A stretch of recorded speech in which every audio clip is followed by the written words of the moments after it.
We, the people of the United States, in order to form a more perfect union, establish justice, ensure domestic tranquility, provide for the common defense, promote the general welfare, and secure the blessings of liberty to ourselves and our prosperity, do ordain and establish this Constitution for the United States of America. September 17th, 1787. Article 1, Section 1. All legislative powers herein granted shall be vested in a Congress of the United States, which shall consist of a Senate and a House of Representatives. Section 2. The House of Representatives shall be composed of members chosen every second year by the people of the several states, and the electors in each state shall have the qualifications requisite for electors of the most numerous branch of the state legislature. No person shall be a representative who shall not have attained to the age of 25 years and been 7 years a citizen of the United States, and who shall not, when elected, be an inhabitant of that state in which he shall be chosen. Representatives and direct taxes shall be apportioned among the several states which may be included within this Union, according to their respective numbers, which shall be determined by adding to the whole number of free persons, including those bound to service for a term of years, and excluding Indians not taxed, 3/5 of all other persons.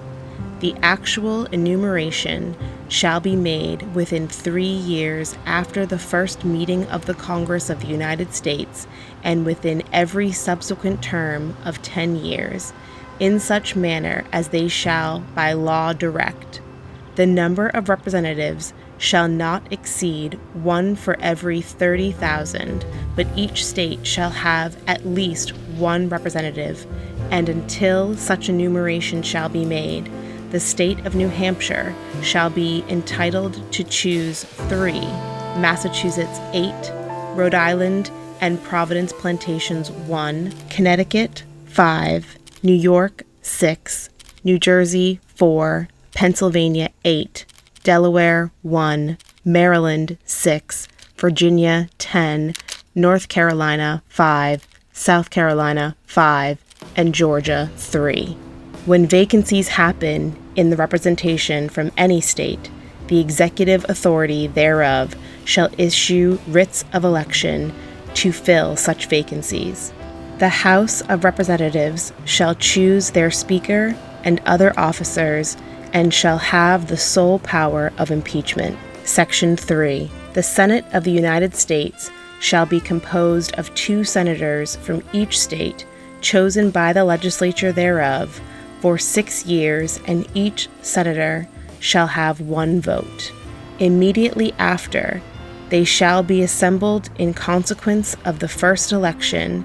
They shall be divided as equally as may be into 3 classes. The seats of the senators of the first class shall be vacated at the expiration of the 2nd year, of the second class at the expiration of the 4th year, and of the 3rd class at the expiration of the 6th year, so that 1/3 may be chosen every 2nd year.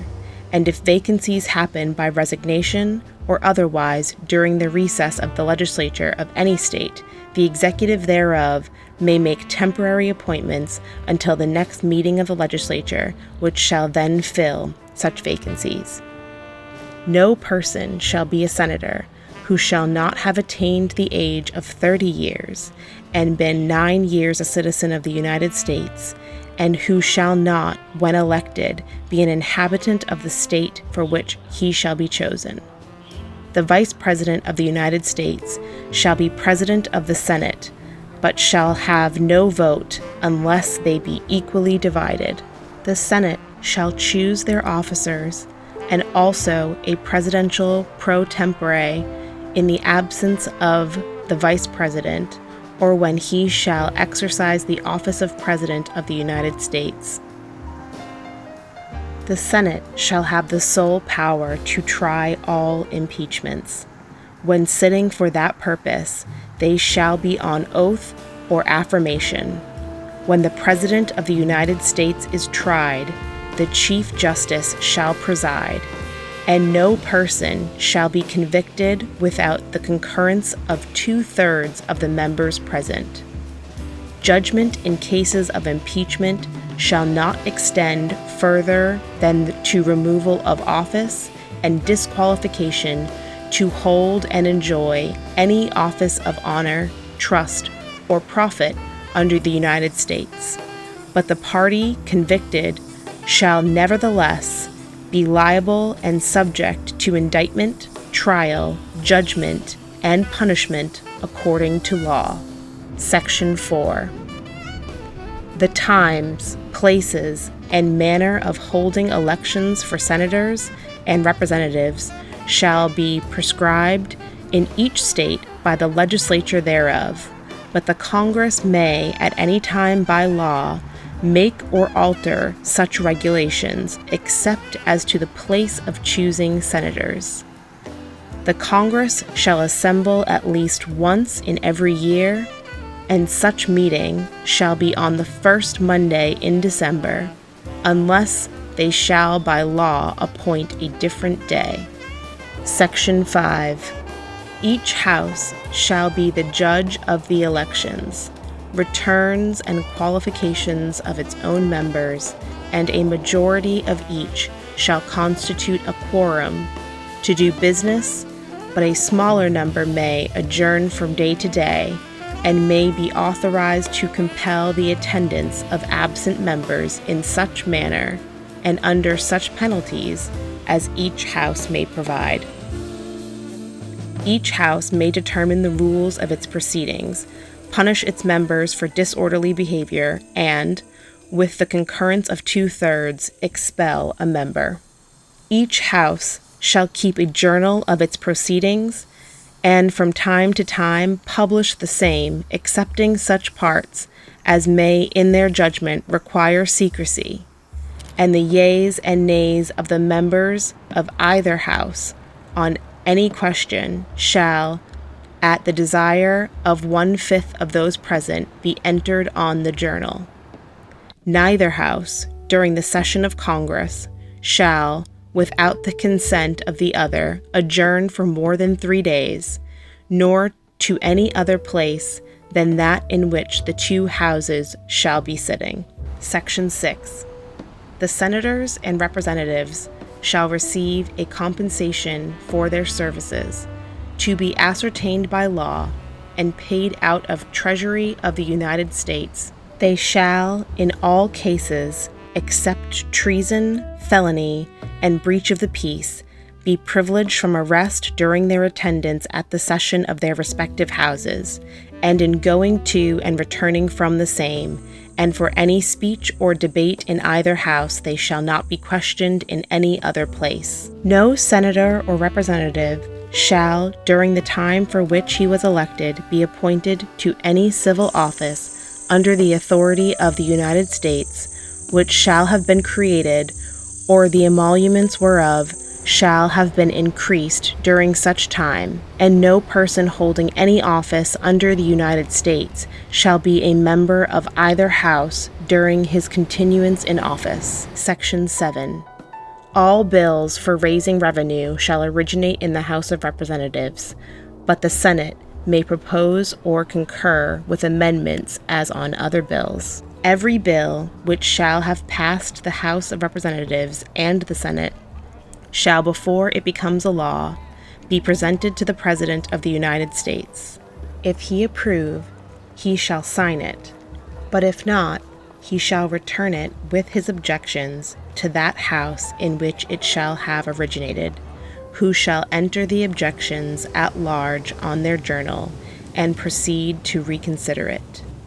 If, after such reconsideration, 2/3 of that House shall agree to pass the bill, it shall be sent, together with the objections, to the other House, by which it shall likewise be reconsidered.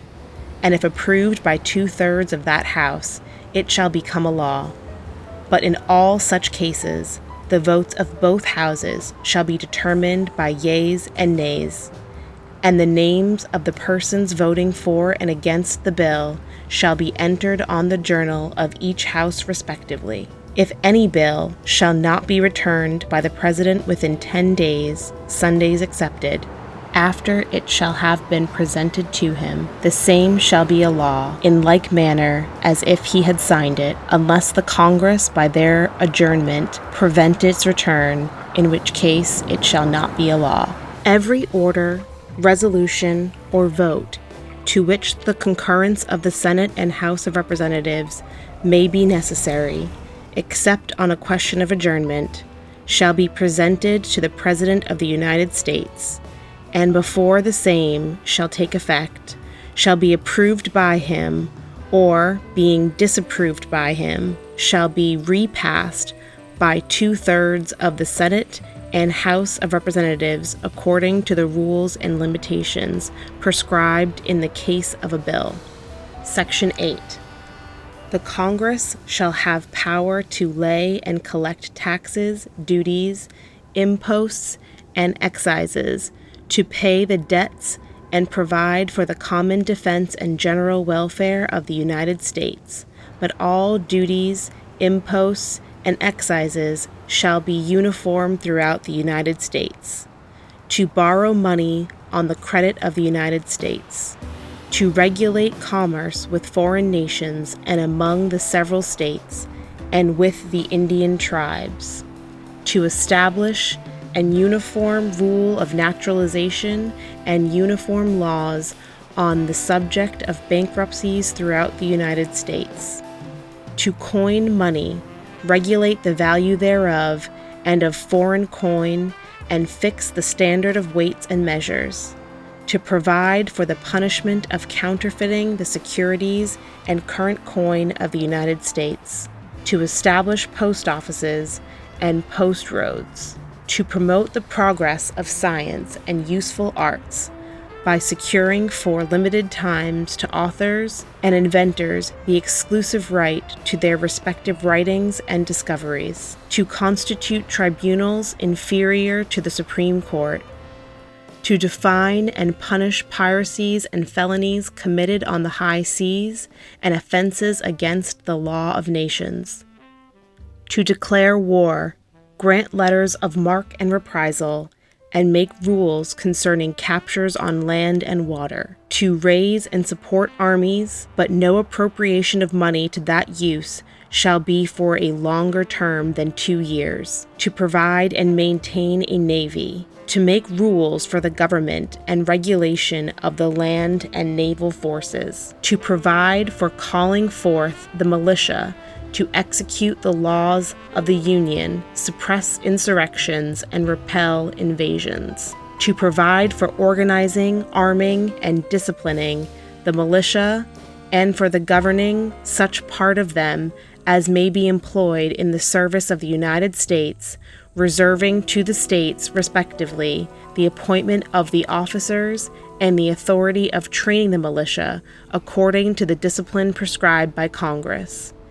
To exercise exclusive legislation in all cases whatsoever over such district, not exceeding 10 miles square, as may, by cession of particular streets and the acceptance of Congress, become the seat of the government of the United States, and to exercise like authority over all places purchased by the consent of the legislature of the state, in which the same shall be for the erection of forts, magazines, arsenals, dockyards, and other needful buildings, and to make all laws which shall be necessary and proper for carrying into execution the foregoing powers and all other powers vested by this Constitution in the government of the United States or in any department or officer thereof. Section 9. The migration or importation of such persons as any of the states now existing shall think proper to admit shall not be prohibited by Congress prior to the year 1808, but a tax or duty may be imposed on such importation, not exceeding $10 for each person. The privilege of the writ of habeas corpus shall not be suspended unless when in cases of rebellion or invasion the public safety may require it. No bill of attainder or ex post facto law shall be passed. No capitation or other direct tax shall be laid unless in proportion to the census or enumeration herein before directed to be taken. No tax or duty shall be laid on articles exported from any state. No preference shall be given by any regulation of commerce or revenue to the ports of one state over those of another, nor shall vessels bound to or from one state be obliged to enter, clear, or pay duties in another. No money shall be drawn from the treasury, but in consequence of appropriations made by law, and a regular statement and account of the receipts and expenditures of all public money shall be published from time to time. No title of nobility shall be granted by the United States, and no person holding any office of profit or trust under them shall, without the consent of Congress, accept of any present emolument, office, or title of any kind whatever from any king, prince, or foreign state. Section 10. No state shall enter into any treaty, alliance, or confederation, grant letters of marque and reprisal, coin money, emit bills of credit, make anything but gold and silver coin a tender in payment of debts, pass any bill of attainder, ex post facto law, or law impairing the obligation of contracts, or grant any title of nobility. No state shall, without the consent of the Congress, lay any imposts or duties on imports or exports, except what may be absolutely necessary for executing its inspection laws, and the net produce of all duties and imposts laid by any state on imports or exports shall be for the use of the Treasury of the United States, and all such laws shall be subject to the revision and control of the Congress. No state shall, without the consent of Congress, lay any duty of tonnage, keep troops or ships of war in time of peace, enter into any agreement or compact with any state, or with a foreign power, or engage in war unless actually invaded or in such imminent danger as will not admit of delay. Article 2, Section 1. The executive power shall be vested in a President of the United States of America. He shall hold his office during the term of 4 years, and, together with the Vice President, chosen for the same term, be elected as follows. Each state shall appoint, in such manner as the legislature thereof may direct, a number of electors equal to the whole number of senators and representatives to which the state may be entitled in the Congress. But no senator or representative or person holding an office of trust or profit under the United States shall be appointed an elector. The electors shall meet in their respective states and vote by ballot for 2 persons, of whom one at least shall not be an inhabitant of the same state with themselves. And they shall make a list of all the persons voted for, and of the number of votes for each, which list they shall sign and certify and transmit sealed to the seat of government of the United States, directed to the President of the Senate. The President of the Senate shall, in the presence of the Senate and House of Representatives, open all the certificates, and the votes shall then be counted. The person having the greatest number of votes shall be the President, if such number be a majority of the whole number of electors appointed. And if there be more than one who have such majority, and have an equal number of votes, then the House of Representatives shall immediately choose by ballot one of them for President. And if no person have a majority, then from the 5 highest on the list, the said House shall in like manner choose the President. But in choosing the President, the votes shall be taken by states, the representation from each state having 1 vote. A quorum for this purpose shall consist of a member or member from 2/3 of the states, and a majority of all the states shall be necessary to a choice. In every case, after the choice of the President, the person having the greatest number of votes of the electors shall be the Vice President. But if there should remain 2 or more who have equal votes, the Senate shall choose from them by ballot the Vice President. The Congress may determine the time of choosing the electors and the day on which they shall give their votes, which day shall be the same throughout the United States. No person except a natural-born citizen or citizen of the United States at the time of the adoption of this Constitution shall be eligible to the office of President. Neither shall any person be eligible to that office who shall not have attained the age of 35 years and been 14 years a resident within the United States.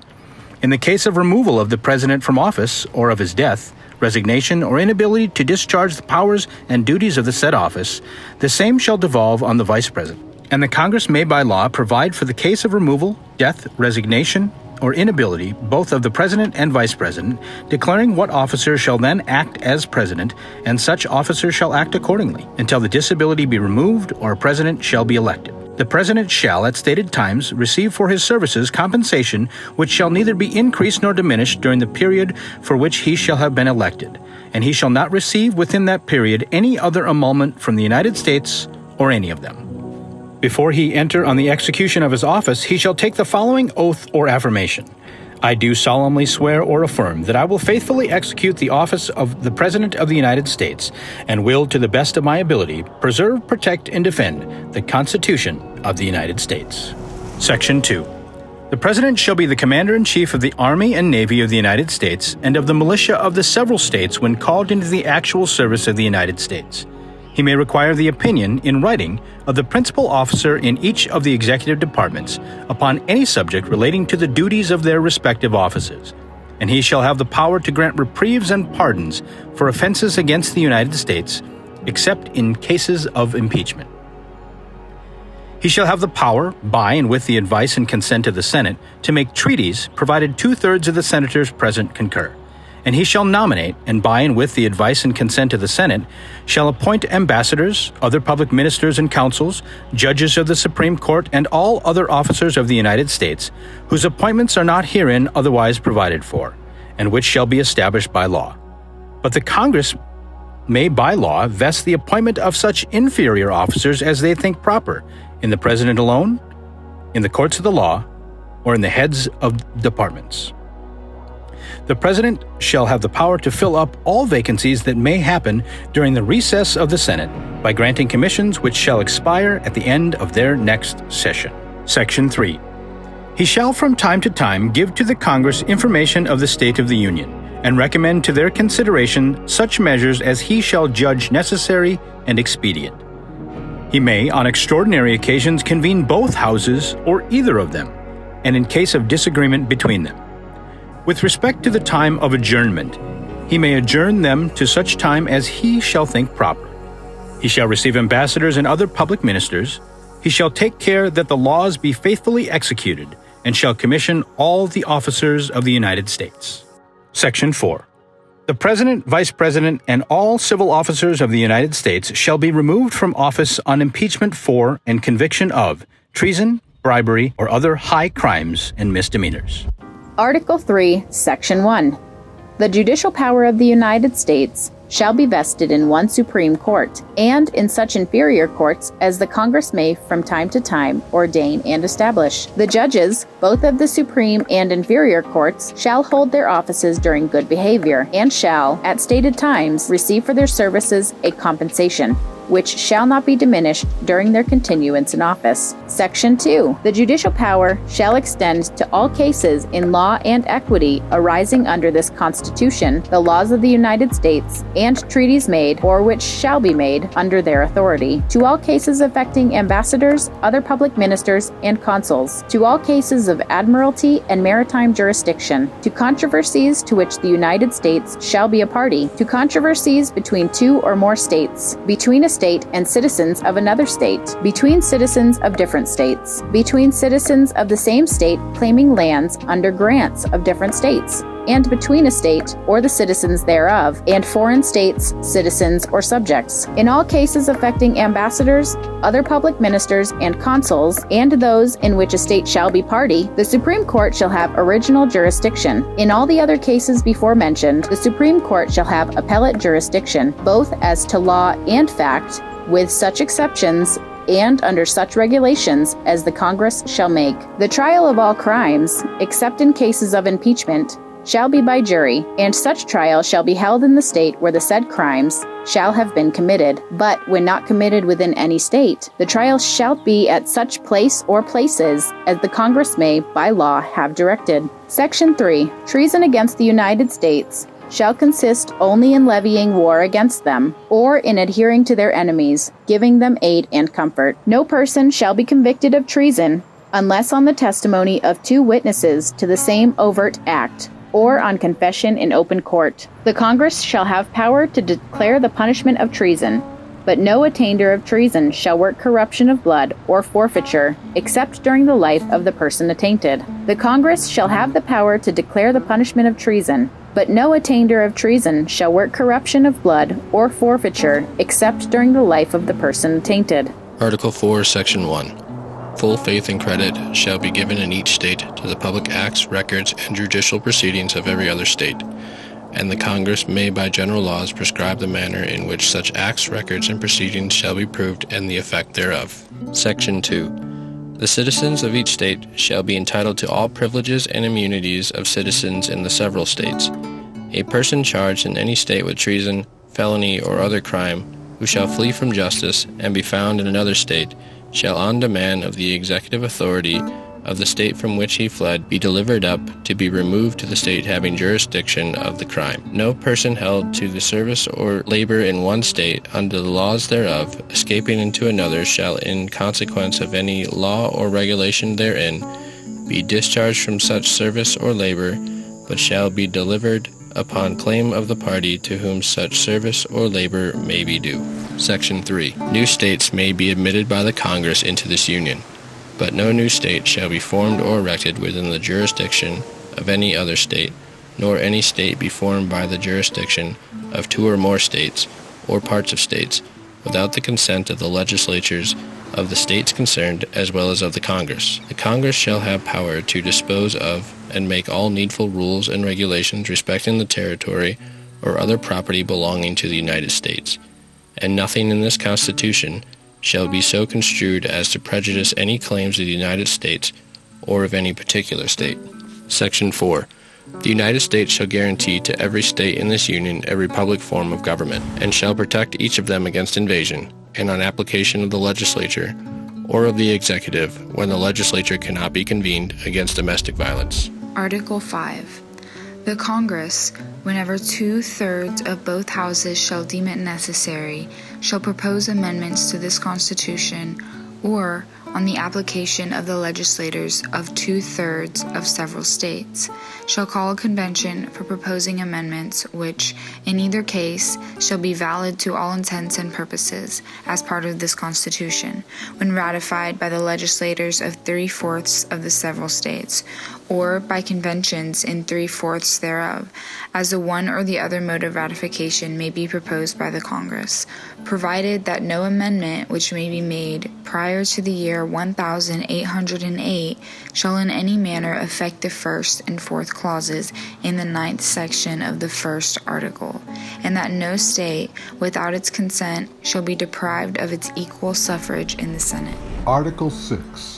All debts contracted and engagements entered into before the adoption of this Constitution shall be as valid against the United States under this Constitution as under the Confederation. This Constitution and the laws of the United States which shall be made in pursuance thereof, and all treaties made on which shall be made under the authority of the United States, shall be the supreme law of the land, and the judges in every state shall be bound thereby. Anything in the Constitution or laws of any state to the contrary notwithstanding. The senators and representatives before mentioned, and the members of the several state legislatures, and all executive and judicial officers, both of the United States and of the several states, shall be bound by oath or affirmation to support this Constitution, but no religious test shall ever be required as a qualification to any office or public trust under the United States. Article 7. The ratification of the conventions of 9 states shall be sufficient for the establishment of this Constitution between the states so ratifying the same. Done in convention by the unanimous consent of the states present the 17th day of September in the year of our Lord 1787, and of the independence of the United States of America the 12th. In witness whereof, we have hereunto subscribed our names.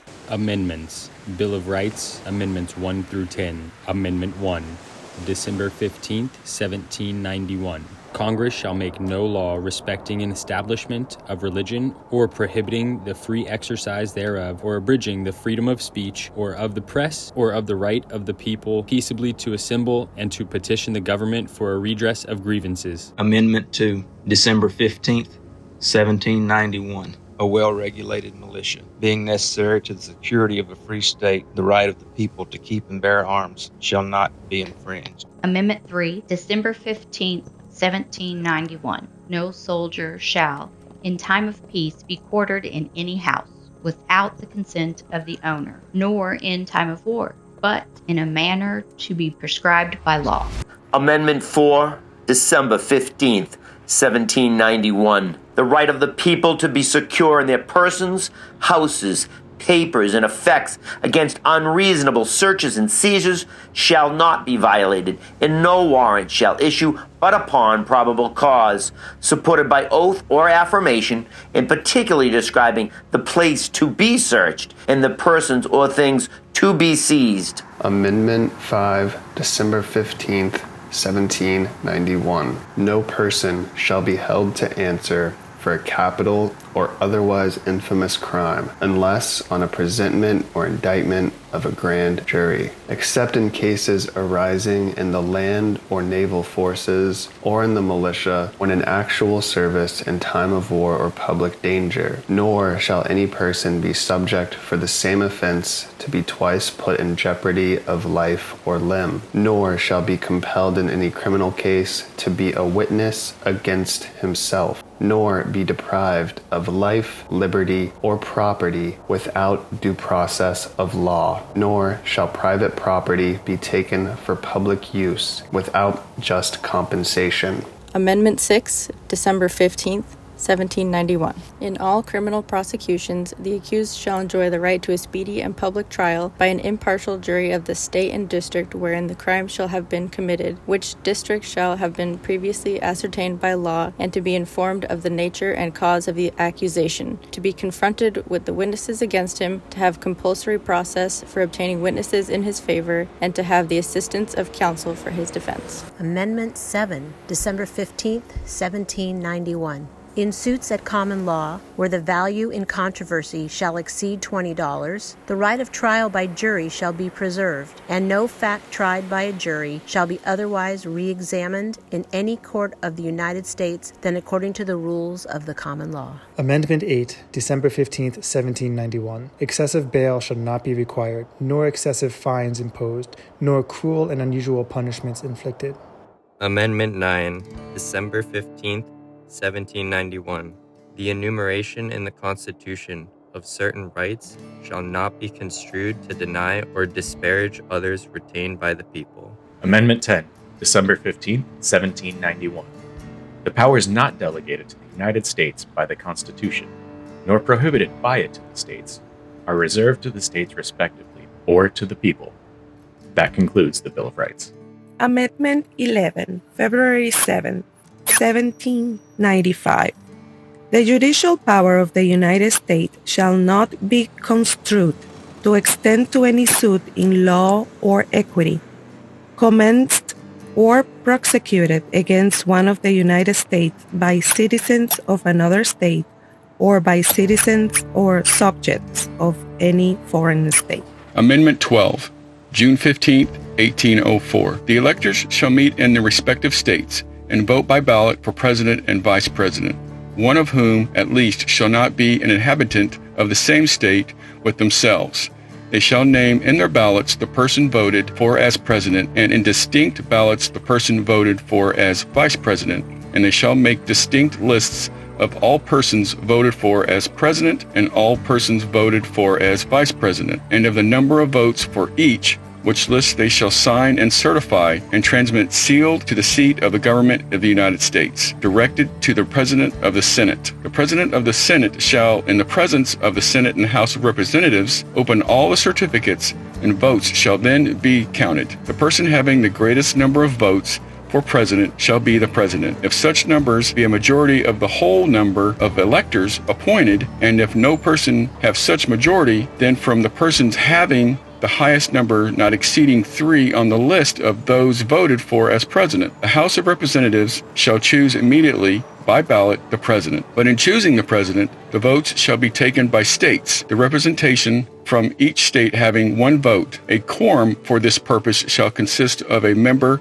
or members from 2/3 of the states, and a majority of all the states shall be necessary to a choice. And if the House of Representatives shall nor choose a president, whenever the right of the choice shall devolve upon them before the 4th day of March next following, then the vice president shall act as president, as in the case of death or other constitutional disability of the president. The person having the greatest number of votes as vice president shall be the vice president, if such number be a majority of the whole number of the electors appointed, and if no persons have the majority, then from the 2 highest numbers on the list the Senate shall choose the vice president. A quorum for the purpose shall consist of 2/3 of the whole numbers of senators, and a majority of the whole number shall be necessary to a choice. But no person constitutionally ineligible to the office of president shall be eligible to that of vice president of the United States. Amendment 13, December 6th, 1865. Section 1. Neither slavery nor involuntary servitude, except as a punishment for crime whereof the party shall have been duly convicted, shall exist within the United States, or any place subject to their jurisdiction. Section 2. Congress shall have power to enforce this article by appropriate legislation. Amendment 14, July 9, 1868. Section 1. All persons born or naturalized in the United States and subject to jurisdiction thereof are citizens of the United States and of the state wherein they reside. No state shall make or enforce any law which shall abridge the privileges or immunities of citizens of the United States, nor shall any state deprive any person of life, liberty, or property without due process of the law, nor deny to any person within jurisdiction the equal protection of the laws. Section 2.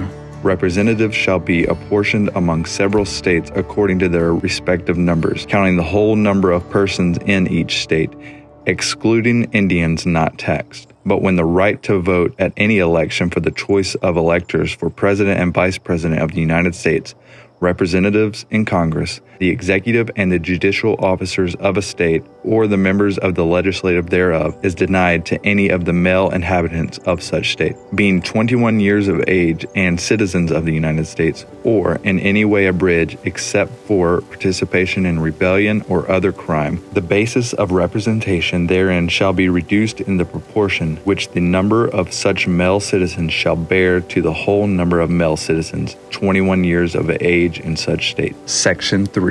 No person shall be a senator or representative in Congress or elector of president and vice president or hold any office, civil or military, under the United States or under any state who have previously taken an oath as a member of Congress or as an officer of the United States or as a member of any state legislature or as an executive or judicial officer of any state to support the Constitution of the United States, shall have engaged in insurrection or rebellion against the same, or given aid or comfort to the enemies thereof. But Congress may, by a vote of 2/3 of each house, remove such disability. Section 4. The validity of public debt of the United States authorized by law, including debts incurred for payment of pensions and bounties for services in suppressing insurrection or rebellion, shall not be questioned. But neither the United States nor any state shall assume or pay any debt or obligation incurred in aid of insurrection or rebellion against the United States, or any claim for the loss of emancipation of any slave. But all such debts, obligations, and claims shall be held illegal and void. Section 5. The Congress shall have power to enforce, by appropriate legislation, the provisions of this article. Amendment 15, February 3rd, 1870. Section 1. The right of citizens of the United States to vote shall not be denied or abridged by the United States or by any state on account of race, color, or previous condition of servitude. Section 2. The Congress shall have the power to enforce this article by appropriate legislation. Amendment 16, February 3, 1913. The Congress shall have the power to lay and collect taxes on incomes from whatever source derived, without apportionment among the several states and without regard to any census or enumeration. Amendment 17, April 8, 1913. The Senate of the United States shall be composed of 2 senators from each state, elected by the people thereof for 6 years. And each senator shall have 1 vote. The electors in each state shall have the qualifications requisite for electors of the most numerous branch of the state legislatures. When vacancies happen in the representation of any state in the Senate, the executive authority of such state shall issue writs of election to fill such vacancies, provided that the legislature of any state may empower the executive thereof to make temporary appointments until the people fill the vacancies by election, as the legislature may direct. This amendment shall not be so construed as to affect the election or term of any senator chosen before it becomes valid as part of the Constitution. Amendment 18, January 16, 1919. Section 1. After 1 year from the ratification of this article, the manufacture, sale, or transportation of intoxicating liquors within, the importation thereof into, or the exportation thereof from the United States and all territory subject to the jurisdiction thereof for beverage purposes is hereby prohibited. Section 2. The Congress and the several states shall have concurrent power to enforce this article by appropriate legislation. Section 3. This article shall be inoperative unless it shall have been ratified as an amendment to the Constitution by the legislatures of the several states, as provided in the Constitution, within 7 years from the date of the submission hereof to the states by the Congress. Amendment 19, August 18, 1920. The right of citizens of the United States to vote shall not be denied or abridged by the United States or by any state on account of sex. Congress shall have power to enforce this article by appropriate legislation. Amendment 20, January 23, 1933. Section 1. The terms of the President and the Vice President shall end at noon on the 20th day of January, and the terms of senators and representatives at noon on the 3rd day of January of the years in which such terms would have ended if this article had not been ratified, and the terms of their successors shall then begin. Section 2. The Congress shall assemble at least once in every year, and such meeting shall begin at noon on the 3rd day of January, unless they shall by law appoint a different day. Section 3. If, at the time fixed for the beginning of the term of the President-elect shall have died, the Vice President-elect shall become President. If a President shall not have been chosen before the time fixed for the beginning of his term, or if the President-elect shall have failed to qualify, then the Vice President-elect shall act as President until a President shall have qualified, and the Congress may by law provide for the case wherein neither a President-elect nor a Vice President-elect shall have qualified, declaring who shall then act as President, or the manner in which one who is to act shall be selected, and such person shall act accordingly until a President or Vice President shall have qualified. Section 4. The Congress may by law provide for the case of the death of any of the persons from whom the House of Representatives may choose a president, whenever the right of choice shall have devolved upon them, and for the case of the death of any of the persons from whom the Senate may choose a vice president, whenever the right of choice shall have devolved upon them. Section 5. Sections 1 and 2 shall take effect on the 15th day of October following the ratification of this article. Section 6. This article shall be inoperative unless it shall have been ratified as an amendment to the Constitution by the legislatures of 3/4 of the several states within 7 years from the date of its submission. Amendment 21, December 5th, 1933, Section 1. The 18th article of amendment to the Constitution of the United States is hereby repealed. Section 2. The transportation, or importation into any state, territory, or possession of the United States for delivery or use therein of intoxicating liquors in violation of the laws thereof is hereby prohibited. Section 3. This article shall be inoperative unless it shall have been ratified as an amendment to the Constitution by conventions in the several states, as provided in the Constitution, within 7 years from the date of the submission hereof to the states by the Congress. Amendment 22, February 27th, 1951. 1.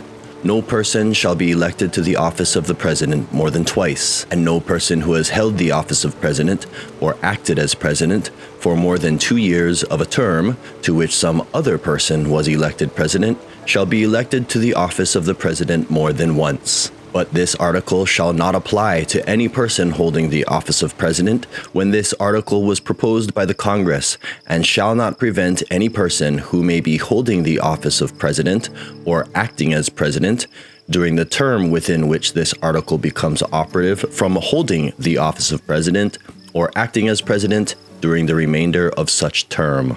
2.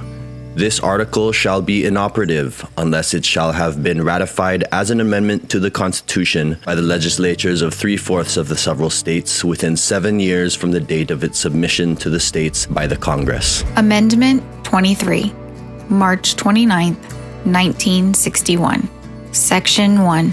The district constituting the seat of government of the United States shall appoint in such manner as the Congress may direct a number of electors of President and Vice President equal to the whole number of senators and representatives in Congress to which the district would be entitled if it were a state, but in no event more than the least populous state. They shall be in addition to those appointed by the states, but they shall be considered for the purposes of the election of President and Vice President to be electors appointed by a state, and they shall meet in the district and perform such duties as provided by the 12th Article of Amendment. Section 2. The Congress shall have power to enforce this article by appropriate legislation.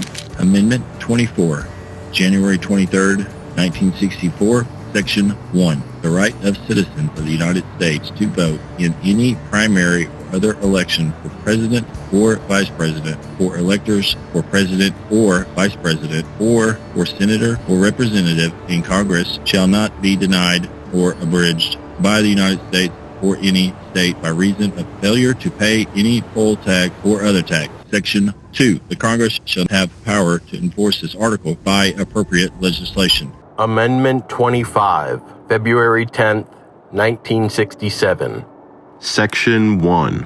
In case of the removal of the President from office or of his death or resignation, the Vice President shall become President. Section 2. Whenever there is a vacancy in the office of the Vice President, the President shall nominate a Vice President who shall take office upon confirmation by a majority vote of both houses of Congress. Section 3. Whenever the President transmits to the President pro tempore of the Senate and the Speaker of the House of Representatives his written declaration that he is unable to discharge the powers and duties of his office, and until he transmits them a written declaration to the contrary, such powers and duties shall be discharged by the Vice President as acting President. Section 4. Whenever the Vice President and a majority of either the principal officers of the executive departments or of such other body as Congress may by law provide, transmit to the President pro tempore of the Senate and the Speaker of the House of Representatives their written declaration that the President is unable to discharge the powers and duties of his office, the Vice President shall immediately assume the powers and duties of the office as acting President. Thereafter, the President transmits to the President pro tempore of the Senate and the Speaker of the House of Representatives his written declaration that no inability exists. He shall resume the powers and duties of his office unless the Vice President and a majority of either the principal officers of the executive department